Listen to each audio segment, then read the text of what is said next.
একটা মুসলমান সেও বিশ্বাস করে মৃত্যুবরণ করা লাগবে।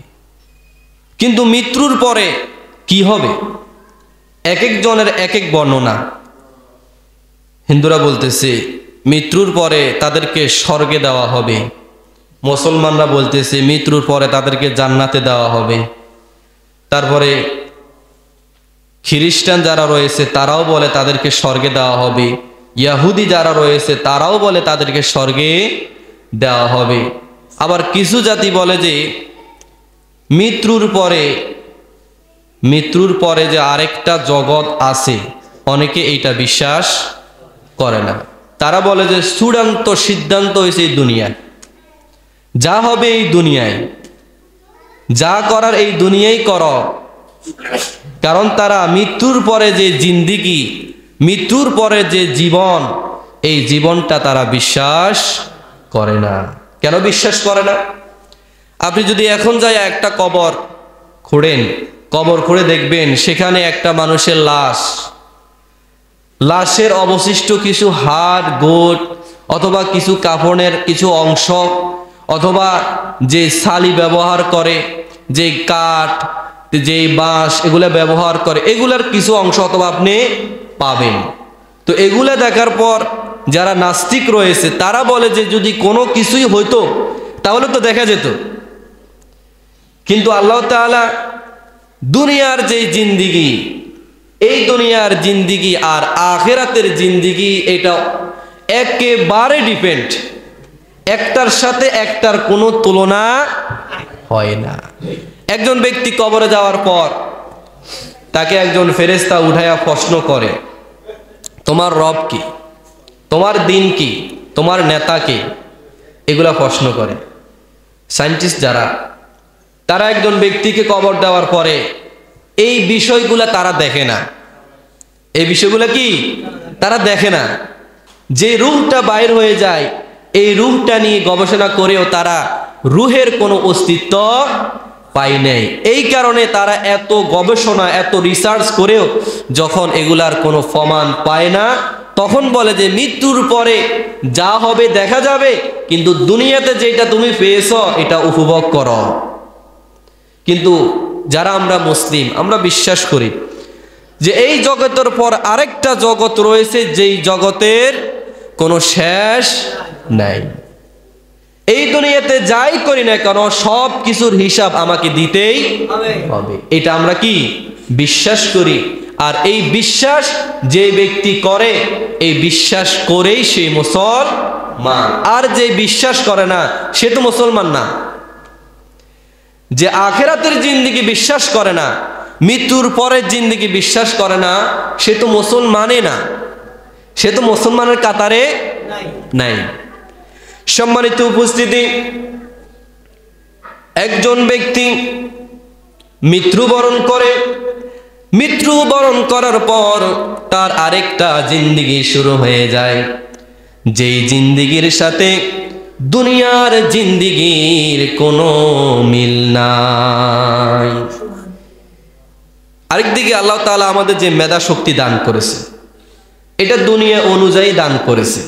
এই কারণে আমরা যে কোনো বিষয় আমরা দুনিয়া অনুযায়ী চিন্তা করি, যে দুনিয়াতে আমরা বাড়িঘর করি, এত কিছু করি, এত আনন্দ ফুর্তি এই দুনিয়াতে করতেছি। তো এরা এই জিনিসটা কবরও চিন্তা করে যে মনে এমন কিছু হইতো আর, এই কারণে হেরা কবরের জিন্দেগি বিশ্বাস করতে চায় না। সম্মানিত উপস্থিতি, একজন ব্যক্তি মৃত্যুবরণ করার পর তার আরেকটা জিন্দেগি শুরু হবে। একজন ব্যক্তি যখন মৃত্যুবরণ করে, ওই ব্যক্তি যদি জান্নাতি লোক হয়, ওই ব্যক্তি যদি জান্নাতি লোক হয়, তাকে এই দুনিয়াতে জানানো হবে।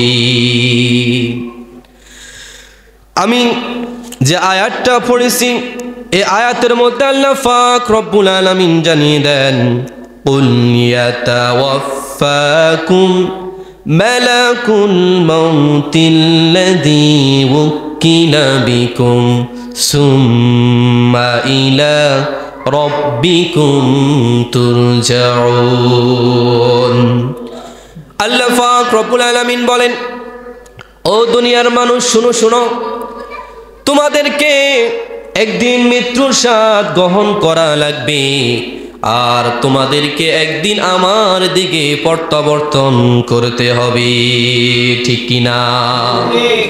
এটা বিশ্বাস করতে হবে, কারণ আল্লাহ তাআলা বলে দিয়েছেন যে এই বান্দারা দুনিয়াতে যাই করো করো, আল্লাহর নাফরমানি করো কোনো বাধা নাই, নামাজ পড়ো না কোনো বাধা নাই, নামাজ পড়ো কোনো বাধা নাই, কিন্তু ওই দিনকে ভয় করো, ওই দিনকে ভয় করো যেই দিন তোমাকে এই বিষয়ে তোমাকে জিজ্ঞাসা করা হবে।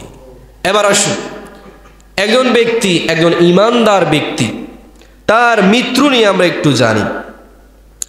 সম্মানিত উপস্থিতি, হযরতে আবু হুরায়রা রাদিয়াল্লাহু তাআলা আনহু হতে বর্ণিত, একজন মুমিন ব্যক্তি যখন মৃত্যুর সময় ঘনিয়ে আসে, এই সম্পর্কে হযরতে আবু হুরায়রা রাদিয়াল্লাহু তাআলা আনহু বলেন, একজন মুমিন ব্যক্তির যখন মৃত্যুর সময় ঘনিয়ে আসে, আল্লাহ তাআলা যেই ফেরেশতাকে নাজিল করেছেন মৃত্যু দেওয়ার জন্য, হযরতে আজরাইল আলাইহিস সালাম, এই আজরাইল আলাইহিস সালামের সাথে আরো অনেকগুলা ফেরেশতা জমিনে অবতরণ করে, জমিনে অবতরণ করতে থাকে।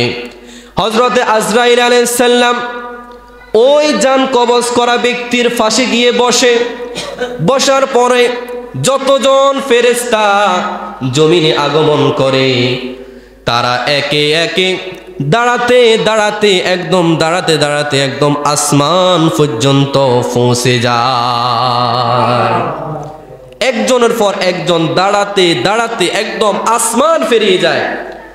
আসমান পেরিয়ে প্রথম আসমানের পর দ্বিতীয় আসমান, দ্বিতীয় আসমানের পর তৃতীয় আসমান, এইভাবে 7টা আসমান পর্যন্ত এই ফেরেশতারা সিরিয়াল ধরে তারা দাঁড়াতে থাকে। সুবহানাল্লাহ বলেন। একজন ঈমানদার ব্যক্তির সম্মান কেমন শুনেন। ওই ফেরেশতারা, ওই ব্যক্তি যদি ঈমানদার হয়, ওই ঈমানদার ব্যক্তিকে তারা নেওয়ার জন্য, তার রূহটাকে জান কবজ করার জন্য জান্নাত থেকে সাদা কাপড়ের একটা রেশমি কাপড় নিয়ে ওই বান্দার কাছে উপস্থিত হয়। ওই বান্দার কাছে উপস্থিত হয়ে হযরতে আজরাইল আলাইহিস সালাম এই বলে ওই আত্মাকে সম্বোধন করে, ইয়া আইয়াতুহান নাফসুল মুতমাইন্না, হে পবিত্র আত্মা, এই প্রশান্তময় আত্মা, ইরজিই ইলা রাব্বিকি রাদিয়াতাম মারদিয়া, তুমি তোমার রবের রহমতের দিকে তুমি বেরিয়ে আসো। সুবহানাল্লাহ। তুমি তোমার রবের রহমতের দিকে বেরিয়ে আসো, কারণ তোমার রব তোমার উপর সন্তুষ্ট। তুমি দুনিয়াতে যে আমল করেছো, নেক আমল করেছো, এর কারণে তোমার রব তোমার উপর অখুশি নয়, তোমার কোনো ভয় নাই। এই দেখো, এই লোকগুলা তোমাকে নেওয়ার জন্য আসছে, এই লোকগুলা তোমাকে নেওয়ার জন্য আছে, এই ফেরেশতাগুলা, তোমার আজকে কোনো ভয় নাই। এই কথা বলার পর ওই পবিত্র আত্মা, ওই নেককার বান্দার আত্মাটা, হাদিস শরীফে হযরতে আবু হুরায়রা রাদিয়াল্লাহু তাআলা আনহু বলতেছে, ওই রূহটা বলা হয়েছে মিশকের ঘ্রাণ, জান্নাতের যে মিশকের ঘ্রাণ রয়েছে এর অপেক্ষা সুগন্ধি নিয়ে ওই ব্যক্তির দেহ থেকে বেরিয়ে যায়। মিশকের ঘ্রাণ ছড়াতে ছড়াতে ওই ব্যক্তির রূহ থেকে ওই আত্মাটা বেরিয়ে যায়।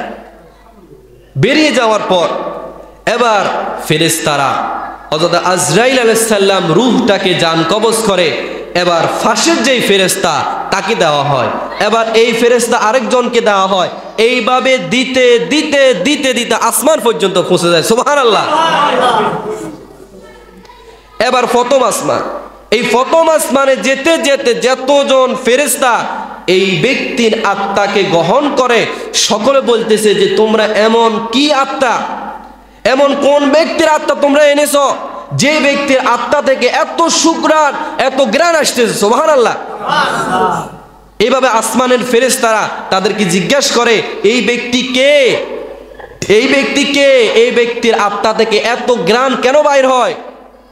তখন বলে দুনিয়ার অমুক, দুনিয়ার অমুকের ছেলে আব্দুর রহমানের ছেলে আবু বকর, অথবা আবু বকরের ছেলে উমর, এইভাবে তাদের নাম ধরে বলা হয় অমুক ব্যক্তির ছেলে এটা।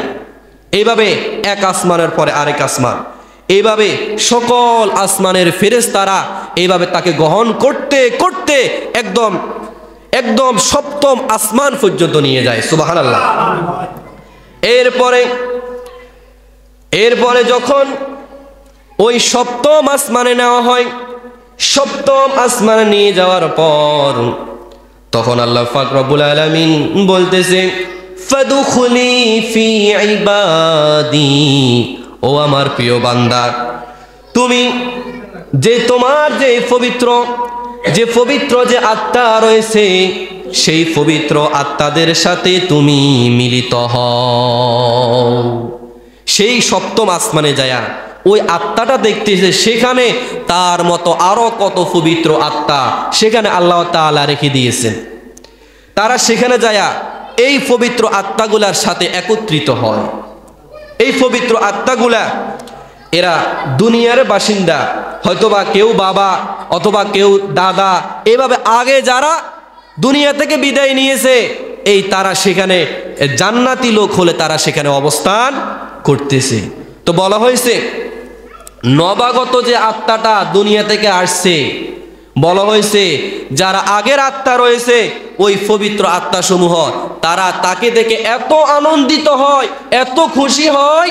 আল্লাহ রসুল বলছে যেমনি ভাবে তোমাদের কোনো লোক দূর থেকে অথবা বিদেশ থেকে যখন বাড়িতে আসে, যেমনি ভাবে তোমরা আনন্দিত হও, ওই নবাগত আত্মাকে পেয়ে ওই পুরানো আত্মাগুলা এর চেয়েও বেশি খুশি হয়, সুবহানাল্লাহ। এবার ওই আত্মা জিজ্ঞেস করে দুনিয়াতে তাদের যে ভাই রয়েছে, ওই নবাগত আত্মাকে জিজ্ঞাসা করে তোমার যে দুনিয়াতে যে ভাই রয়েছে তারা কেমন আছে, তারা কি করে, তাদের সম্পর্কে জিজ্ঞাসা করা হয়। এই গ্রামের যে বাসিন্দারা মারা যায়, বলেন তো দেখি তাদেরকে তো আশেপাশের মানুষগুলা চিনে না? চিনে, সবাই চিনে। তো একজন ব্যক্তি মারা গেছে আগে, আমি পরে মারা গেলাম, ওই ব্যক্তি আমাকে জিজ্ঞেস করতেছে আচ্ছা দুনিয়াতে যে আমার ছেলে পেলে রাখি আসছি, আমার যে মেয়েদের রাখি আসছি, আমাদের চাচারা, আমার অমুক প্রতিবেশী, তারা কেমন আছে, তারা কি ভালো পথে আছে নাকি খারাপ পথে আছে, এই সম্পর্কে জিজ্ঞাসা করে।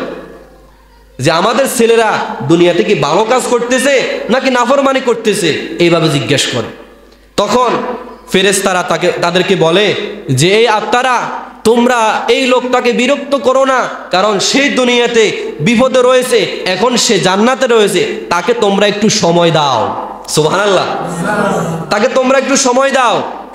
এক পর্যায়ে ওই পবিত্র আত্মা পুরাতন আত্মাদেরকে জিজ্ঞাসা করবে আচ্ছা আমাদের গ্রামের অমুক মানুষ, সে আমার আগে মৃত্যুবরণ করেছে, সে কোথায়, সে তো আমার আগে আসছে, সে এখন কোথায়?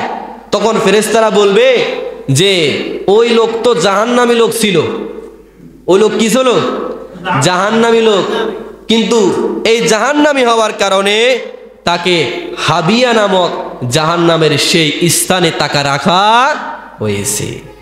তো এই পবিত্র আত্মাদেরকে এই ইমানদার, এই নামাজি, এই যাকাত দানকারী, এই হজকারী, এই ইমানদার লোকদেরকে যে স্থানে একত্রিত করা হবে, তাফসীর কারকগণ ওই স্থানকে বলা হয়েছে, ওই স্থানের নাম হচ্ছে ইল্লিয়িন। ওই স্থানের নাম কি? ইল্লিয়িন। সম্মানিত উপস্থিতি, হেলাল ইবনে ইয়াসাব রাদিয়াল্লাহু তাআলা আনহু বর্ণনা করেন, ইবনে আব্বাস রাদিয়াল্লাহু তাআলা আনহু কাব রাদিয়াল্লাহু তাআলা আনহুকে জিজ্ঞাসা করলেন। হেলাল রাদিয়াল্লাহু তাআলা আনহু বলতেছে আমি তখন সেখানে উপস্থিত ছিলাম। হযরতে আব্বাস রাদিয়াল্লাহু তাআলা আনহু কাব রাদিয়াল্লাহু তাআলা আনহুকে জিজ্ঞাসা করতেছে যে ইল্লিয়িন সম্পর্কে আপনি কি জানেন, যে ইল্লিয়িন যে বলা হয় এটা আসলে কি? তখন হযরতে কাব রাদিয়াল্লাহু তাআলা আনহু বলতেছে যে ইল্লিয়িন হচ্ছে সপ্তম আসমানের একটা জায়গা, সেখানে ঈমানদারদের আত্মাটাকে রাখা হয়। সুবহানাল্লাহ। ঈমানদারদের আত্মা সেখানে কি রাখা হয়। সম্মানিত উপস্থিতি, এই গেল ঈমানদার ব্যক্তি। ঈমানদার ব্যক্তি যারা রয়েছে তাদের ওই আত্মাগুলাকে সেই জায়গায় রাখা হয়। এবার আসুন, যারা দ্বীনের জন্য আন্দোলন করে, দ্বীন কায়েমের আন্দোলন করে যারা ইন্তেকাল করেছে, যারা শহীদ হয়েছে, তাদের কেমন মর্যাদা আল্লাহ তাআলা দিতেছে শুনুন।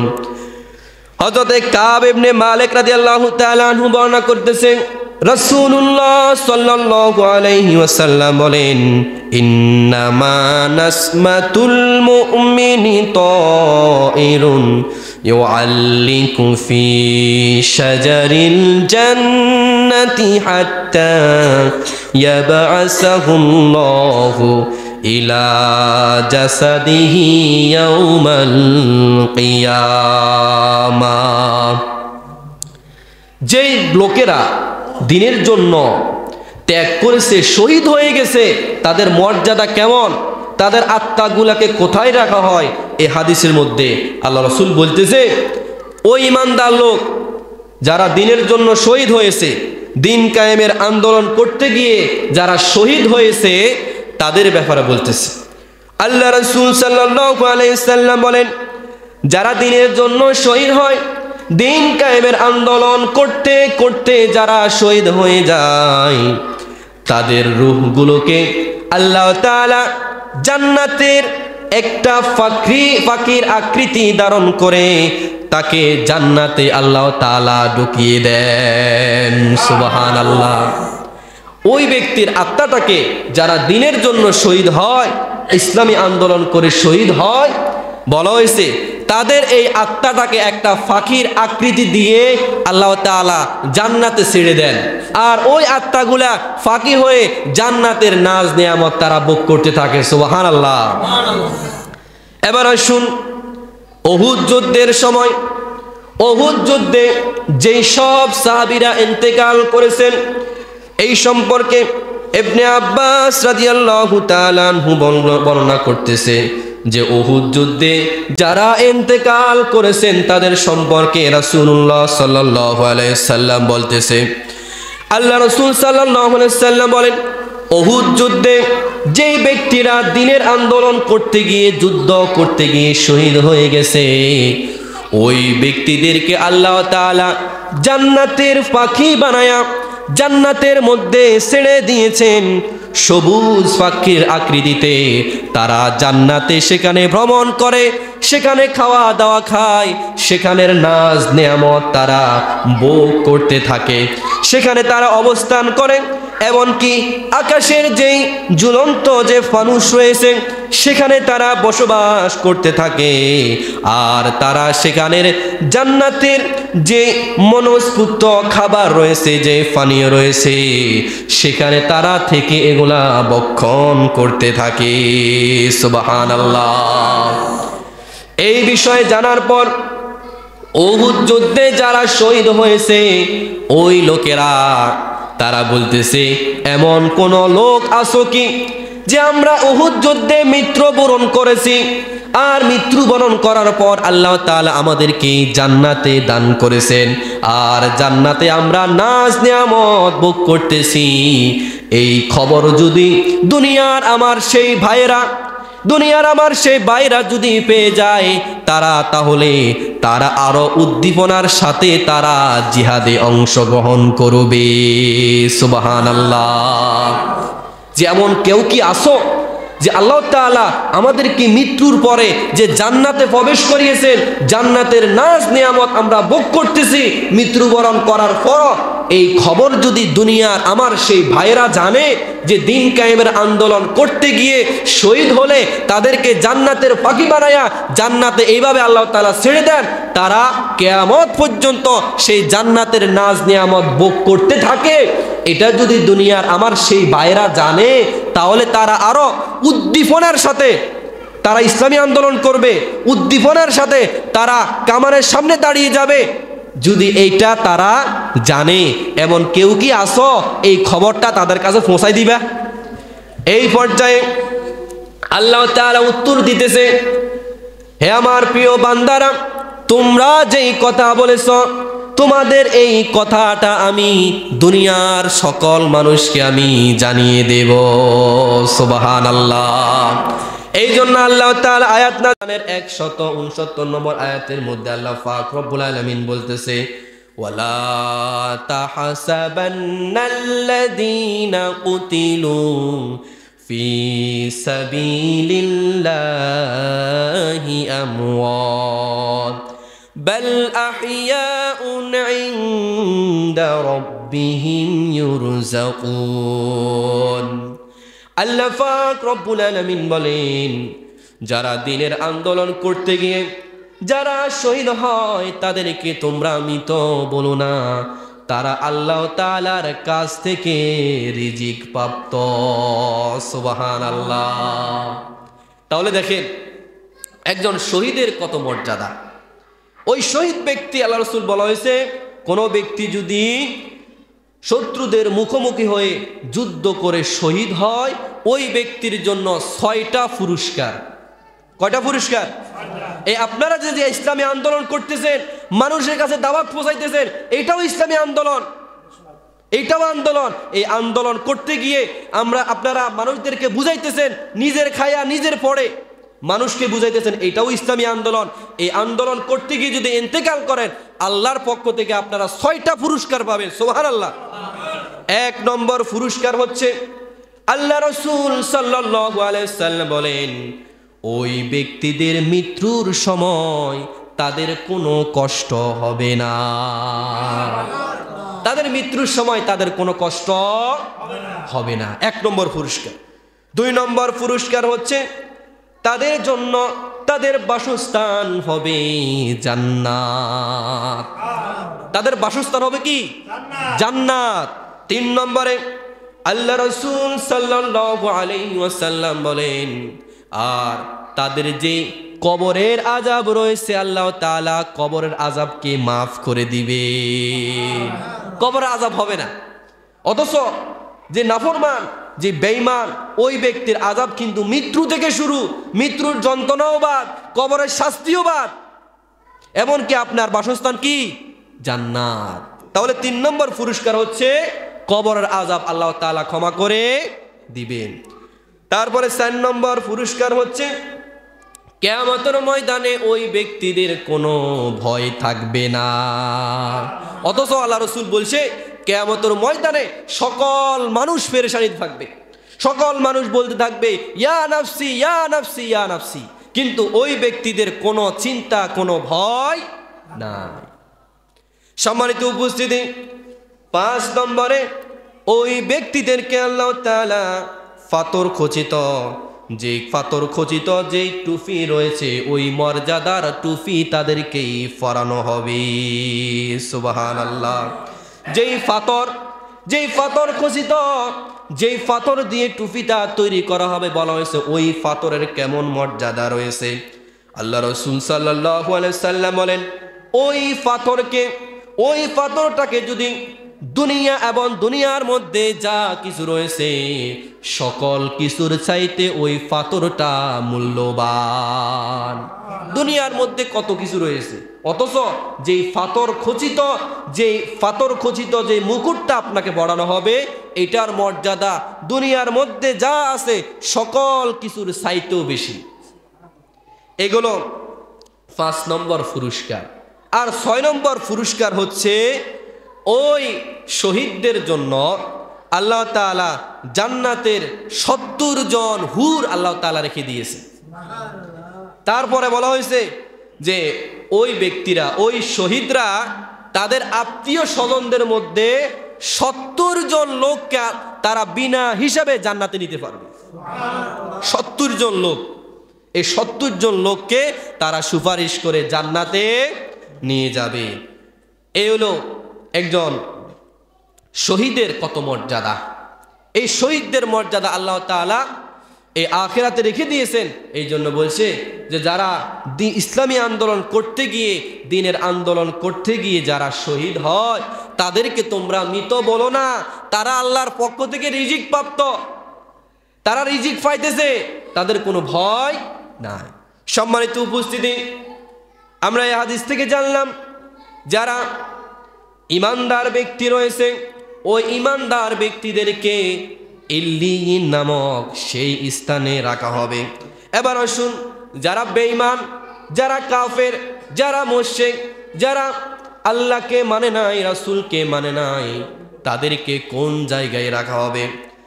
হযরত আবু হুরায়রা রাদিয়াল্লাহু তাআলা আনহু বলেন, যারা বেঈমান অবস্থায়, বেনামাজি অবস্থায়, সুদখোর অবস্থায়, জিনাকারী অবস্থায় মারা যায়, যারা দিন মানে নাই, ইসলাম মানে নাই, আল্লাহকে মানে নাই, রাসূলকে মানে নাই, তাদের মৃত্যুটা কেমন হবে? আল্লাহ রাসূল সাল্লাল্লাহু আলাইহি ওয়াসাল্লাম বলেন, ওই কাফের, ওই বেঈমান লোক, তাদের মৃত্যুটা এত ভয়ঙ্কর হবে, এত ভয়ঙ্কর হবে। বলা হয়েছে আজরাইল আলাইহিস সালাম যখন তাদের জান কবজ করার জন্য আসবে, আজরাইল আলাইহিস সালামের সাথে যেই ফেরেশতারা আগমন করবে, তারা আসার সময় জাহান্নাম থেকে একটা কাঁটাযুক্ত বস্তা নিয়ে আসবে। ওই বস্তাটা নিয়ে এসে তারা সকলে এমন ভয়ঙ্কর আকৃতিতে তার সামনে উপস্থিত হবে, এটা দেখার পর ওই খারাপ মানুষের আত্মাটা তার দেহ থেকে বের হতে চাইবে না।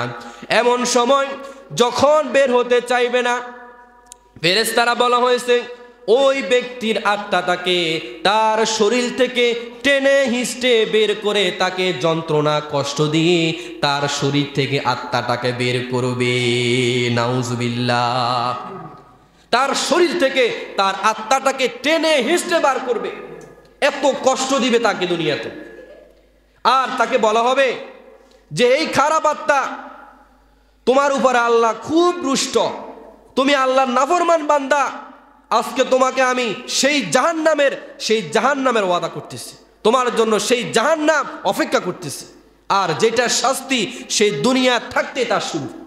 এই জন্য বলা হয়েছে যে ব্যক্তি জান্নাতি, সেই ব্যক্তি দুনিয়া থাকতেই বুঝে যাবে সেই জান্নাতি, আর যে ব্যক্তি কাফের জাহান্নামী, সেই দুনিয়া থাকাকালীনই বুঝে যাবে ওই ব্যক্তি জান্নাতি নাকি জাহান্নামী। সুবহানাল্লাহ। আল্লাহ দুনিয়াতে এটা প্রমাণ করে দিবে। এবার আসুন, ওই কাফের লোককে তার শরীর থেকে টেনে হিঁচড়ে তার আত্মাটাকে বের করে আনবে। বের করে আনার পর ওই কাঁটাযুক্ত সালার বস্তার মধ্যে তাকে ঢুকানো হবে। বলা হয়েছে ওই ব্যক্তির শরীর থেকে, আত্মা থেকে এত দুর্গন্ধ বাইর হবে, সকল মানুষ, বলা হয়েছে একটা ফসা মানুষের শরীর থেকে যেই দুর্গন্ধ বাইর হয়, ওই মৃত আত্মাটাকে, ওই কাফেরের আত্মাটাকে ওই শরীর থেকে এর চাইতে বেশি গন্ধ বাইর হবে, সবচাইতে দুর্গন্ধ ছড়াবে। একটা মৃত মানুষ মৃত্যুর পরে যখন তাকে এইভাবে ফেলে রাখা হয়, দেখবেন অনেক জায়গায় একজন মানুষ মারা গেছে, মারা যাওয়ার পর ওই পুলিশে তদন্ত করে তার কবরটাকে আবার খুঁড়া হয়, কবরটাকে আবার উঠানে, সেখান থেকে তাকে এইভাবে তারা পরীক্ষা নিরীক্ষা করে যে এই লোকটা কিভাবে মারা গেছে। তো যখন এই লাশটাকে উঠানো হয়, সে তো একেবারে আধা ফসে গেছে, তখন তার লাশ থেকে যে একটা দুর্গন্ধ বাইর হয়, তো আল্লাহ রাসূল বলতেছে ওই খারাপ লোক, ওই কাফের লোক, তার আত্মা থেকে এর চাইতে দুর্গন্ধ বেশি বাইর হবে, এত দুর্গন্ধ বাইর হবে, ফেরেশতারা তার এই দুর্গন্ধ সহ্য করতে পারবে না। তাকে যখন আসমানে নিয়ে যাওয়া হবে, আসমানে নিয়ে যাওয়ার পরে তার জন্য আসমানের দরজা খোলা হবে না, তার জন্য আসমানের দরজা খোলা হবে না। তখন আল্লাহ বলবে যে এই নাফরমানকে তোমরা জমিনের যে সিজ্জিন রয়েছে, সিজ্জিন মানে হচ্ছে জেলখানা, সিজ্জিন মানে কি? এই জেলখানায় সিজ্জিন নামক সেই জায়গায় এই খারাপ আত্মাটাকে তোমরা সেখানে রেখে আসো, একে তোমরা আসমানে রাখতে যাবে না। এই দুনিয়া থেকে তার শাস্তি শুরু। সম্মানিত উপস্থিতি, এই কারণে একজন খারাপ লোক, একজন কাফের লোক, ওই ব্যক্তিদেরকে জাহান্নামের সেই সিজ্জিন নামক জায়গায় রাখা হবে। আর সিজ্জিন মানে কি? হযরত আব্বাস রাদিয়াল্লাহু তাআলা আনহু কাব রাদিয়াল্লাহু তাআলা আনহুকে বললেন যে, হে কাব, সিজ্জিন মানে কি? সিজ্জিন মানে কি? তখন কাব রাদিয়াল্লাহু তাআলা আনহু বলতেছে, সিজ্জিন মানে হচ্ছে জমিনের যে সপ্ত স্তর রয়েছে, সপ্তম স্তরের পরে যে একটা জায়গা রয়েছে, সেই জায়গাকে সিজ্জিন বলা হয়। জমিনের যে 7টা ভাগ, এই 7টা ভাগের পরে যেই জায়গা, ওই জায়গাকে কি বলা হয়? সিজ্জিন বলা হয়। সেখানে তাকে রাখা হবে, লাঞ্ছিত অপমানিত অবস্থায় তাকে রাখা হবে। একজন কাফের আর একজন ইমানদার লোকের মৃত্যুর মধ্যে এই পার্থক্য। যে ব্যক্তি ইমানদার, তাকে দুনিয়াতে জানিয়ে দেওয়া হবে তোমার কোনো ভয় নাই। আল্লাহ বলতেছে, ফাদখুলি ফি ইবাদি ওয়াদখুলি জান্নাতি। হে পবিত্র আত্মা, তোমার কোনো ভয় নাই, তোমার কোনো ভয় নাই। আজকে তুমি আমার নিকট বান্দাদের মধ্যে শামিল হয়ে গেছো। আর ওয়াদখুলি জান্নাতি, আর তুমি জান্নাতে প্রবেশ করবে। সুবহানাল্লাহ। একজন ইমানদার আর একজন কাফের মৃত্যু কতটা ভয়ঙ্কর। এবার আসুন, মৃত্যুর সময় কোন ব্যক্তির যদি কালিমা নসিব হয়, যে ব্যক্তি কালিমা লা ইলাহা ইল্লাল্লাহ পড়বে, তার কেমন মর্যাদা হবে, তার কেমন সম্মান হবে, এই সম্পর্কে আল্লাহ রাসূল সাল্লাল্লাহু আলাইহি ওয়াসাল্লাম বলেন, মান কানা আখিরু কালামিহি লা ইলাহা ইল্লাল্লাহু দাখালাল জান্নাহ। আল্লাহ রাসূল বলতেছে, কোন ব্যক্তির মৃত্যুর আগে যখন কোন ব্যক্তির মুখ দিয়ে বাইর হবে লা ইলাহা ইল্লাল্লাহ, ওই ব্যক্তি ডাইরেক্ট জান্নাতে প্রবেশ করবে। সুবহানাল্লাহ। মান কানা আখিরু কালামিহি লা ইলাহা ইল্লাল্লাহ, যে ব্যক্তির সর্বশেষ কথা লা ইলাহা ইল্লাল্লাহ, এইটা বলে এইটার উপরে থেকে মৃত্যুবরণ করেছে, বলা হয়েছে ওই ব্যক্তি জান্নাতে প্রবেশ করবে। হুযায়ফা ইবনে ইয়ামান রাদিয়াল্লাহু তাআলা আনহু বলতেছে, রাসূলুল্লাহ সাল্লাল্লাহু আলাইহি ওয়াসাল্লাম বলেন, মান ক্বালা লা ইলাহা ইল্লাল্লাহু খুতিমা লাহু বিহা দাখালাল জান্নাহ। হুযায়ফা ইবনে ইয়ামান রাদিয়াল্লাহু তাআলা আনহু বলেন, রাসূলুল্লাহ সাল্লাল্লাহু আলাইহি ওয়াসাল্লাম বলেছেন, যে ব্যক্তি বলবে লা ইলাহা ইল্লাল্লাহ, তার মৃত্যু এটার উপরে যদি হয়, শুধু লা ইলাহা ইল্লাল্লাহ বললে হবে না, মানে এই লা ইলাহা ইল্লাল্লাহর উপরে আপনার মৃত্যুবরণ হতে হবে। আপনি মুখে বলতেছেন লা ইলাহা ইল্লাল্লাহ, কিন্তু অন্তরে আপনার অন্যটা, কিন্তু হবে না এটা। আপনি এইটার উপরে ইস্তিকামত থাকতে হবে। কালিমা লা ইলাহা ইল্লাল্লাহ সাক্ষ্য দিয়ে আপনি ঈমান এনেছেন, তারপরে কুফরি করেছেন, লাভ নাই। বেদাত করেছেন, লাভ নাই। শিরক করেছেন, ঈমান ধ্বংস, আমল ধ্বংস হয়ে গেছে। এই কারণে এই কালিমা লা ইলাহা ইল্লাল্লাহর উপরে আপনাকে থাকতে হবে। আর এই উপরে থেকেই যখন আপনি মৃত্যুবরণ করবেন, আল্লাহ রাসূল বলছে সে জান্নাতে প্রবেশ করবে।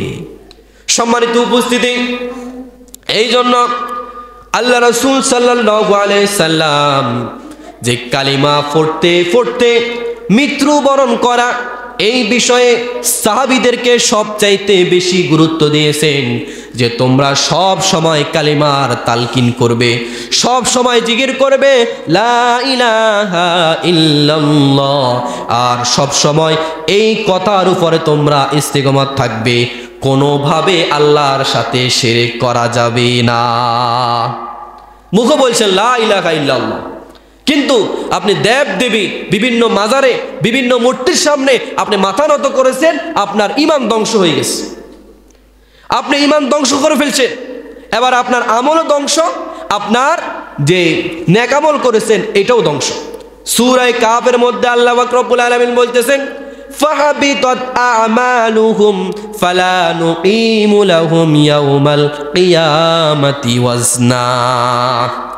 আল্লাহ তাআলা বলতেছে, যারা ঈমান এনেছে, ঈমান আনার পর তারা শিরক করেছে, তারা বেদাত করেছে, ফাহাবিতাত আমালুহুম, তাদের আমলগুলা ধ্বংস হয়ে গেছে। এই শিরকটা কেউ যদি জেনে করে তারপরও ঈমান ধ্বংস, না জেনে করলেও ঈমান ধ্বংস, মানে এটার কোনো ছাড়াছাড়ি নাই।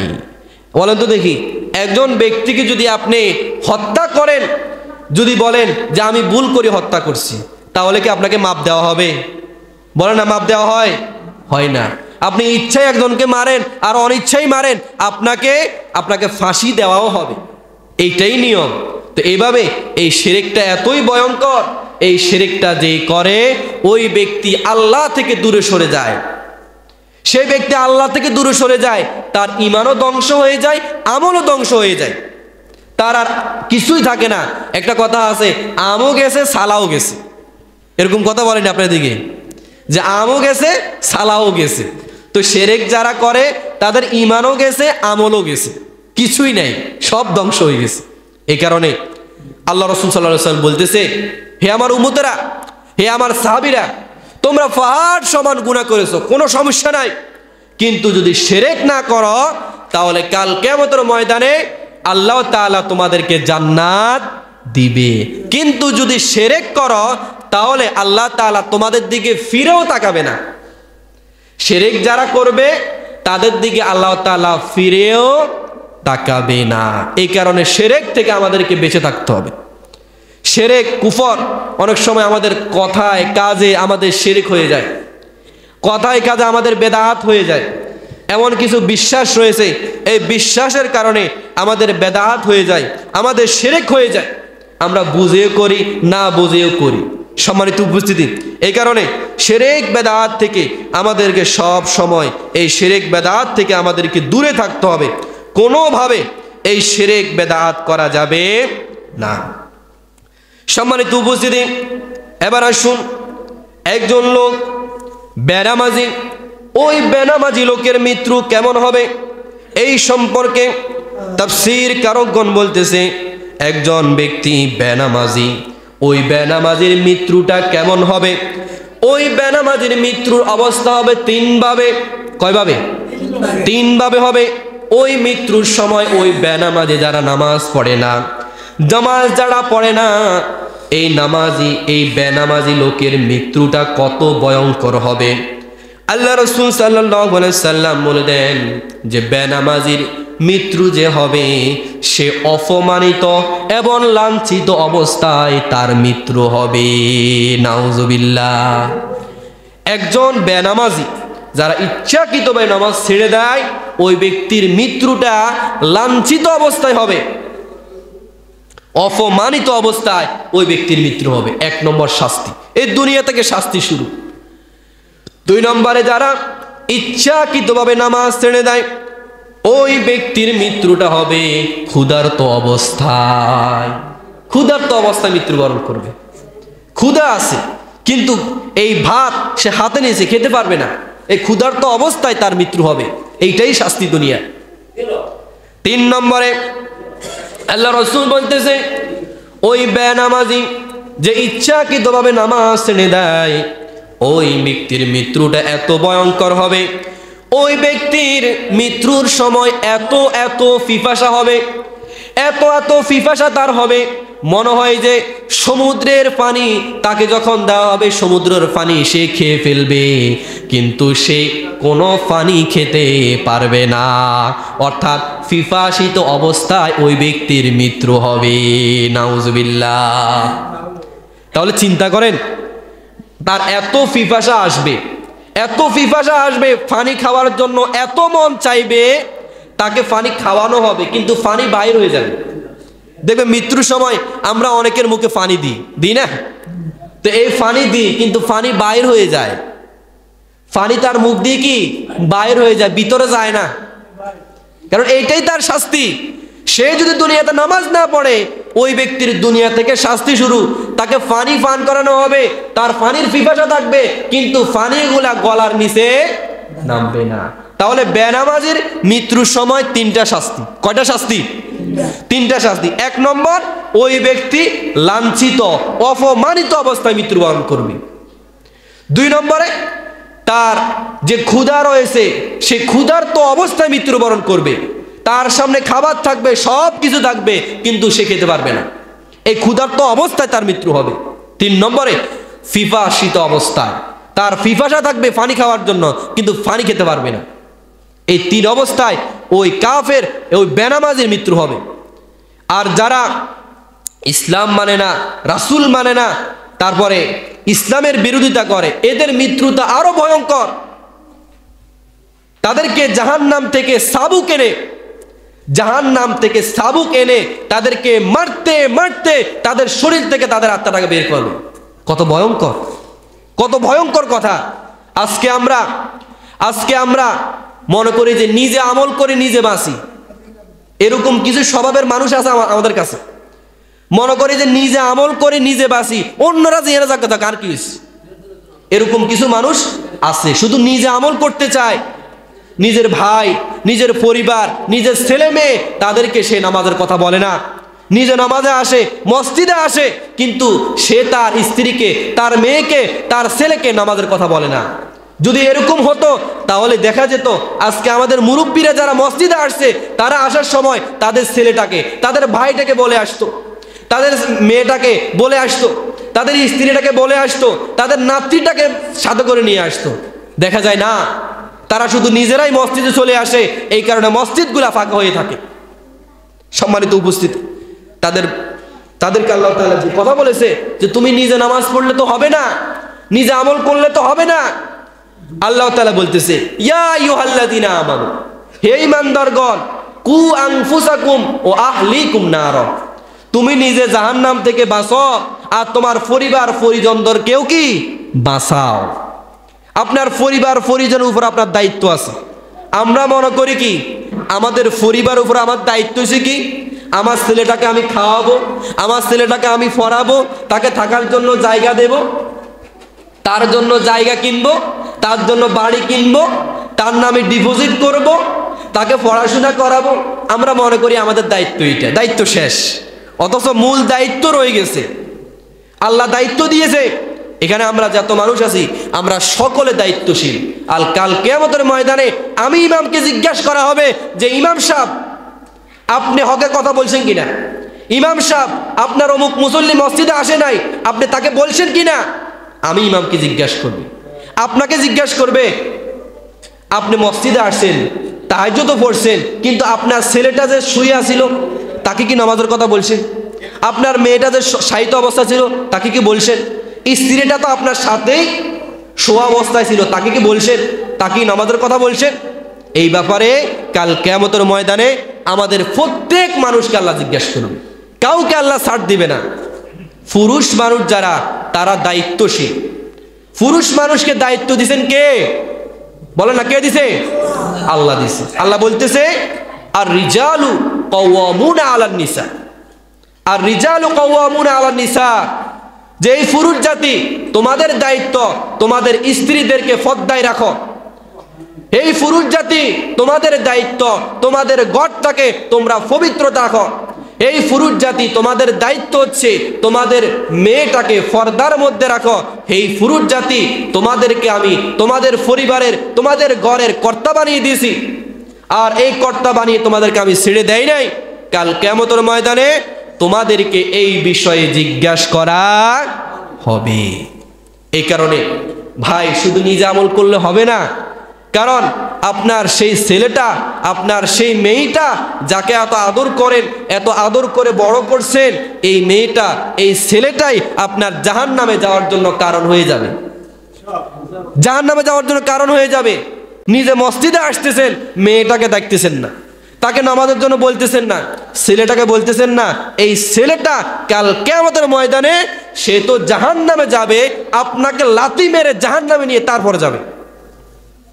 সম্মানিত উপস্থিতি, এই কারণে আমরা মনে করি নিজে খাই, নিজে বাঁচি, নিজে আমল করি, এটা না। আল্লাহ বলছে তোমাদেরকে দায়িত্বশীল করে বানানো হয়েছে, অর্থাৎ কাল কিয়ামতের ময়দানে তোমাদেরকে দায়িত্বের ব্যাপারে জিজ্ঞাসা করা হবে। একজন প্রধানমন্ত্রীকে জিজ্ঞাসা করা হবে যে তোমার রাষ্ট্রে অমুক অমুক মানুষ না খেয়ে মারা গেছে, তাকে তুমি সাহায্য করো নাই, তাকে তুমি ত্রাণ দাও নাই, কেন দাও নাই? এই ব্যাপারে জিজ্ঞাসা করা হবে। হযরত ওমর রাদিয়াল্লাহু তাআলা আনহু, একবার ওমর রাদিয়াল্লাহু তাআলা বলতেছে যে আমার এই শহরে, আমার এই জনপদে যদি একটা কুকুর না খেয়ে মারা যায়, কাল কিয়ামতের ময়দানে আমাকে আল্লাহর কাছে এটার জবাবদিহি করতে হবে। আমাদের শাসকরা এমনই হতে হবে, শাসকদের মধ্যে দায়িত্ববোধ থাকতে হবে। আর যার যত বড় দায়িত্ব সে হতে হবে তত নম্র, সে হতে হবে তত ভদ্র, কারণ সে দায়িত্বশীল। একজন আমির, একজন নেতা, সে হতে হবে একদম নরম সুরের। ওমর রাদিয়াল্লাহু তাআলা আনহু কত গরম লোক ছিল, কত গরম লোক ছিল, শয়তান পর্যন্ত তাকে দেখে ভয় পেত। এটা আপনারা জানেন না? যেই রাস্তা দিয়ে ওমর রাদিয়াল্লাহু তাআলা আনহু যেত, সেই রাস্তা দিয়ে শয়তান যেত না। এটা সহিহ হাদিস। আর সেই ওমর যখন রাষ্ট্রের দায়িত্ব পেয়েছেন, সে বলতেছে আমার রাষ্ট্রে একটা কুকুর না খেয়ে মারা যাবে, এটা আমি জীবনে বরদাস্ত করতে পারবো না, কারণ কাল কিয়ামতের ময়দানে আমাকে এই ব্যাপারে আল্লাহ জিজ্ঞেস করবে। সম্মানিত উপস্থিতি, একজন বুড়িমা এইভাবে তার ছেলে মেয়েদেরকে, নাইনাতকুরদেরকে নিয়ে জিজ্ঞাসা করতেছে। ওমর রাদিয়াল্লাহু তাআলা আনহু খোঁজ পেলেন। সেখানে যাওয়ার পর দেখলেন ওই বুড়িমা তাদের নাতি নাতি নিয়ে কষ্ট করতেছে। বুড়িমা ওমর রাদিয়াল্লাহু তাআলা আনহুকে চিনতে পারে নাই। ওমর রাদিয়াল্লাহু তাআলা আনহুকে না চিনার কারণে ওমর রাদিয়াল্লাহু তাআলা আনহু বলতেছে, বুড়িমা আপনার এমন কেন কষ্ট হয়? আপনার কষ্টের কারণ কি? আপনার কি ছেলে মেয়ে নাই? তারা কি আপনাকে দেখে না? এরপরে ওই বুড়িমা বলতেছে যে আমার যে রাষ্ট্রের যে নেতা রয়েছে ওমর রাদিয়াল্লাহু তাআলা আনহু, আমার সেই রাষ্ট্রের নেতা তো আমার খবর জিজ্ঞাসা করে না, আমার সেই রাষ্ট্রের নেতা তো সেই খবর জিজ্ঞাসা করে না। তুমি কে যুবক আমাকে এই খবর জিজ্ঞাসা করার? ওমর রাদিয়াল্লাহু তাআলা উনার পরিচয় দেন নাই। ওমর রাদিয়াল্লাহু তাআলা আনহু উনার পরিচয় দেন নাই। এবার ওমর রাদিয়াল্লাহু তাআলা আনহু বুড়িমাকে জিজ্ঞাসা করতেছে, ওমর উপর আপনার এত ক্ষোভ কেন? বুড়িমা বলতেছে, আজকে কতদিন পর্যন্ত আমার ঘরে খাবার নাই, কিন্তু আমাদের এই রাষ্ট্রের নেতা সে আমার খোঁজ খবর নেয় না। কাল কিয়ামতের ময়দানে এই বিষয়ে আমি আল্লাহর কাছে তার জন্য নালিশ করব। এক পর্যায়ে ওমর রাদিয়াল্লাহু তাআলা আনহু বলতেছে, আচ্ছা আপনি যে ওমর উপরে এত ক্ষোভ, বলেন তো দেখি, আপনাকে যদি আমি কিছু টাকা দান করি বা কিছু টাকা দিই, আপনি কি ওমর উপর থেকে আপনার ক্ষোভটা নামাইতে পারবেন? আপনি কি তাকে মাফ করতে পারবেন? তখন ওমর রাদিয়াল্লাহু তাআলা আনহু তার পকেট থেকে প্রায় 300 মুদ্রা অথবা 30টা মুদ্রা বের করে ওই বুড়িমাকে দিলেন।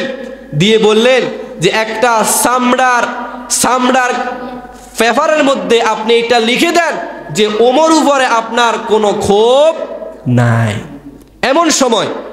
এমন সময় এই জায়গায় হযরত আবু বকর এমনকি আরেকজন সাহাবী এসে হাজির হয়ে যখন ওমর রাদিয়াল্লাহু তাআলা আনহুকে আমিরুল মুমিনিন বলতেছে, কি বলতেছে?